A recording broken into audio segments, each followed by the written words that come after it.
Independence day craft series day 2। আজকে যে ক্রাফটটা তোমাদের সাথে শেয়ার করতে চলেছি এটা তোমরা যে কেউ ইজিলি বানিয়ে নিতে পারবে। লাগবে একটি বড় ইয়াররিং, সাথে কিছু রাবার ব্যান্ড।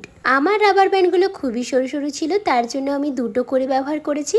তোমরা চাইলে কিন্তু একটা করেই ব্যবহার করতে পারো। এগুলো ভরে নেওয়ার পর যাতে এদিক ওদিক না হয়ে যায় তার জন্য এই পেপার ক্লিপগুলো দিয়ে আটকে নিলাম। এখন একটি ব্লু কালারের উল নিয়ে মিডিলের অংশ বরাবর খুব টাইট করে বেঁধে নিতে হবে। জানো তো, এই ছোটবেলা যখন ইন্ডিপেন্ডেন্স ডেতে নাচ করতে যেতাম, মা নিজের হাতে গেরুয়া সাদা সবুজ রঙের এই যে রিবন গুলো হয় না, ওগুলো দিয়ে কানের, হাতের, গলার, মাথার কত কি বানিয়ে দিত। আর ওগুলো পরে নিজেকে সাজার পরে যখন আয়নায় দেখতাম কি যে ভালো লাগতো কি বলবো। আসলে অন্যান্য দিনের নাচের সাজের থেকে ইন্ডিপেন্ডেন্স ডে সাজটি বরাবরই আমার একটু বেশিই ভালো লাগে। আর এদিকে দেখো আমার ইয়াররিংটি তৈরি হয়ে গিয়েছে। একইভাবে দুটো বানিয়ে নিয়েছি। এগুলো তোমরা এখন এমনিও ইন্ডিপেন্ডেন্স ডেতে পড়তে পারো, নয়তো ডান্সের জন্য ব্যবহার করতে পারো। যাই হোক, আজকের ভিডিওটি ভালো লাগলে অবশ্যই এটা লাইক করে দিও।